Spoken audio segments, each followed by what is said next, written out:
കോഴിക്കോട് സ്വദേശി ഹർഷിനയുടെ വയറ്റിൽ കത്രിക കുടുങ്ങിയ കേസിൽ 2 ഡോക്ടർമാരെയും 2 നഴ്സുമാരെയും പ്രതികളാക്കി കുന്നമംഗലം കോടതിയിൽ പോലീസ് കുറ്റപത്രം സമർപ്പിച്ചു കഴിഞ്ഞ ദിവസം. മെഡിക്കൽ കോളേജ് അസിസ്റ്റന്റ് കമ്മീഷണറുടെ നേതൃത്വത്തിലെ അന്വേഷണം നിസ്സംശയം പറയുന്നു ഹർഷിനയുടെ വയറ്റിൽ കത്രിക കുടുങ്ങിയത് മെഡിക്കൽ കോളേജ് ആശുപത്രിയിൽ നടത്തിയ 3ാം പ്രസവ ശസ്ത്രക്രിയയിൽ തന്നെയെന്ന്.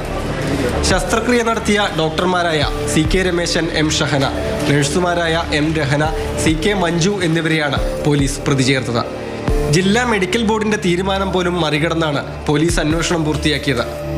ഹർഷിനയുടെ ആദ്യ 2 പ്രസവ ശസ്ത്രക്രിയകളും നടന്ന താമരശ്ശേരി താലൂക്ക് ആശുപത്രിയിലും മെഡിക്കൽ കോളേജിലും കൊല്ലത്തെ സ്വകാര്യ ആശുപത്രിയിലും എത്തി പോലീസ് വിശദവിവരങ്ങൾ ശേഖരിച്ചിരുന്നു.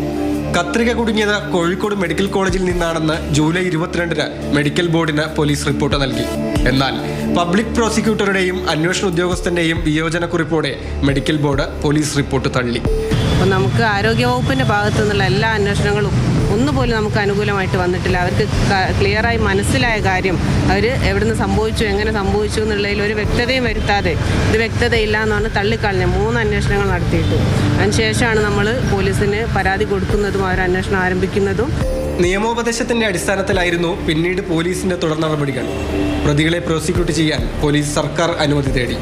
സർക്കാരിന്റെ അനുമതി ലഭിച്ചതിന് പിന്നാലെയാണ് കുന്നമംഗലം കോടതിയിൽ കുറ്റപത്രം സമർപ്പിച്ചത്. കേസിൽ 60 സാക്ഷികളുണ്ട്. 2017-ൽ കൊല്ലത്തെ സ്വകാര്യ ആശുപത്രിയിൽ ചികിത്സയുടെ ഭാഗമായി ഹർഷിന നടത്തിയ MRI പരിശോധനയുടെ ഫലമാണ് നിർണായക തെളിവെന്ന് അന്വേഷണ ഉദ്യോഗസ്ഥൻ. ശാസ്ത്രീയമായ തെളിവുകൾ ശേഖരിച്ചിട്ടുണ്ട്. ഇവരുടെ ഡ്യൂട്ടി സമയത്ത് ഒരു ഡ്യൂട്ടിയിൽ പ്രസന്റ് ആയ രേഖകൾ എടുത്തിട്ടുണ്ട്, അവിടെ അറ്റൻഡൻസ് എടുത്തിട്ടുണ്ട്.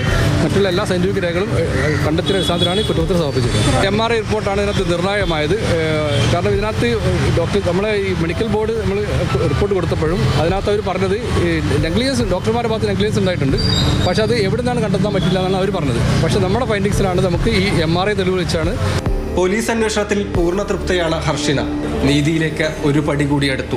നീതി ലഭിക്കും എന്നുള്ളതിൽ നമുക്കൊരു പ്രതീക്ഷയുണ്ട്. അപ്പോൾ നമ്മളെ ഒരു ശക്തമായ പോരാട്ടത്തിൻ്റെ വിജയം തന്നെയാണ് ഈ ഒരു സാങ്ഷൻ കിട്ടുന്നതും അത് കുറ്റപത്രം സമർപ്പിച്ചു കഴിഞ്ഞത്. 1 കോടി രൂപ നഷ്ടപരിഹാരം ആവശ്യപ്പെട്ട് ഹൈക്കോടതിയെ സമീപിക്കാനുള്ള തീരുമാനത്തിലാണ് ഹർഷിനയും സമരസമിതിയും ഇപ്പോൾ. ചികിത്സാ പിഴവുകളിൽ അപൂർവമായാണ് ആരോഗ്യ പ്രവർത്തകർ കുറ്റവിചാരണ ചെയ്യപ്പെടുന്നത്. ഈ പ്രത്യേകതയുമുണ്ട് ഹർഷിന കേസിന്. മാതൃഭൂമി ന്യൂസ്, കോഴിക്കോട്.